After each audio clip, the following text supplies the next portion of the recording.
laki-laki. Nah, mohon maaf, saya tidak mau menggurui di sini, tapi kanker payudara ini perempuan laki-laki semua bisa terkena. Kenapa? Karena kita sama-sama memiliki payudara, cuma bentuk dan fungsinya saja yang berbeda. Yang salah Pak, per 3 bulan kami rutin dapatkan laporan di Rumah Sakit Polri Makassar, ada saja pasien kami bapak-bapak yang melakukan pengoperasian kanker payudara. Jadi tidak menutup kemungkinan laki-laki juga bisa. Tapi memang paling banyak kita lihat di lapangan itu wanita. Kenapa? Karena sampai sekarang masih banyak wanita yang setelah melahirkan dia tidak mau menyusui. Pun mau menyusui hanya dengan sebelah atau satu payudaranya saja, obesitas atau kelebihan berat badan. Adapun gejala ini terkena kanker payudara yang pertama, adanya benjolan di sekitar ketiak atau di sekitar payudara, adanya bintik-bintik atau kutil-kutil di payudara, bahkan rasa gatal di kulit luar maupun kulit dalam payudara. Salah satu contohnya bapak-bapak yang sering terkena kanker payudara di luar daripada genetik, seringnya kalau panjang bulu ketiaknya dia cabut. Laki-laki perempuan, kalau panjang bulu ketiak kita punya kebiasaan mencabut, jangan lagi mencabut karena di ketiak kita punya pori-pori. Disarankan hanya menggunting atau mencukur. Dia tidak boleh dicabut karena kalau misalnya pori-pori gampang sekali tumbuh kayak bintik-bintik atau jerawat kecil yang ada di ketiak. Ternyata itu dua kemungkinan. Dia bisa jadi berjalan turun ke payudara, bisa mengakibatkan kanker payudara, laki-laki perempuan bisa. Atau dia tidak berjalan, dia stay di ketiak, tinggal di ketiak, melakukan penumpukan menjadi kelenjar getah bening.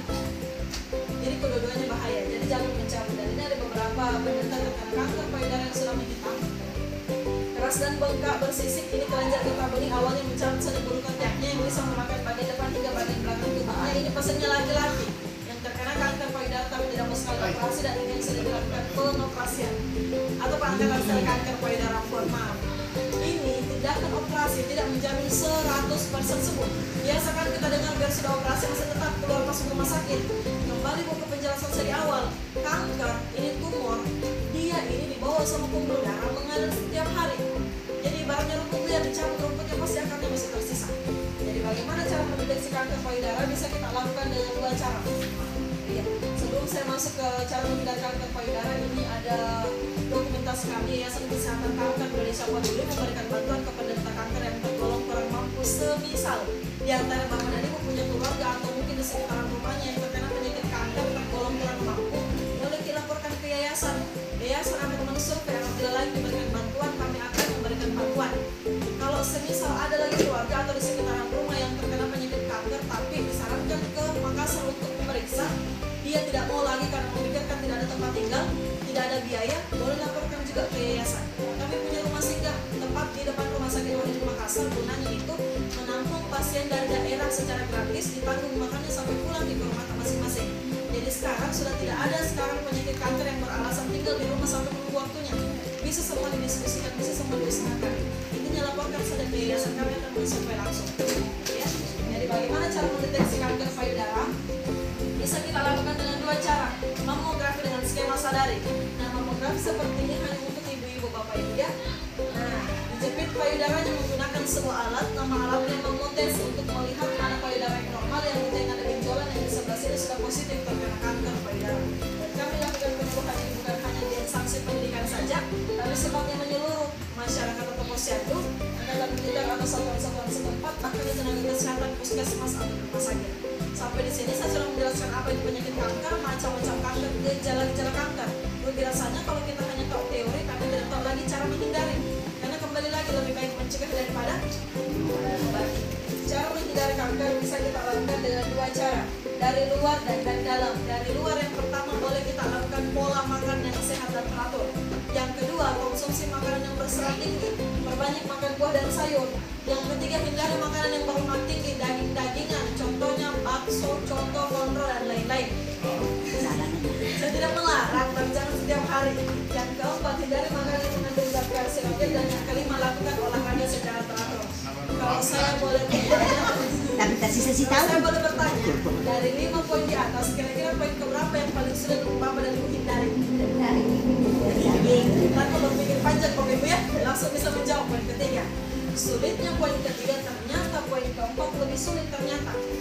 Menghindari makanan yang mengandung zat karsinogen atau pengawet.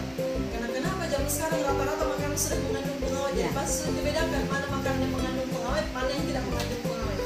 Nah, terlepas dari cara menghindari kanker dan tumor dari luar, boleh kita ganti dari dalam. Cara yang pertama sudah disediakan suntik imunisasi kekebalan tubuh atau vaksin papillomavirus yang bisa mencegah kanker serviks atau kanker rahim. Ini suntiknya dilakukan 3 kali dalam 6 bulan, di bulan pertama, bulan kedua, dan bulan ke-6. Kalau kita sudah lakukan disuntiknya, insya Allah bisa terhindar dari kanker serviks seumur hidup. Tapi masalahnya ini berbeda dengan Pap smear.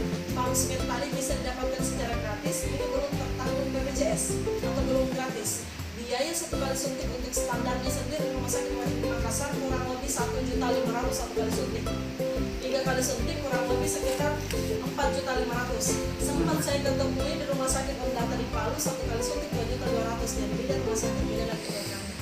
Adapun cara yang kedua, alternatif yang kedua, bisa mengonsumsi tumbuhan alami yang mengandung zat anti kanker atau ribosom inactive protein yang bisa memblokir atau mematikan sel kanker tanpa mengganggu organ-organ tubuh yang lain. Dan saya cukup yakin jenis tumbuhan ini pasti Bapak dan Ibu sangat sering konsumsi. Sekarang belum kecil bulan. Masih banyak di sekitar rumahnya Bapak dan Ibu. Di depan rumah saya. Kalau banyak biasa kita apakan? Makan. Dimakan langsung, Ya. atau mungkin di jus ya.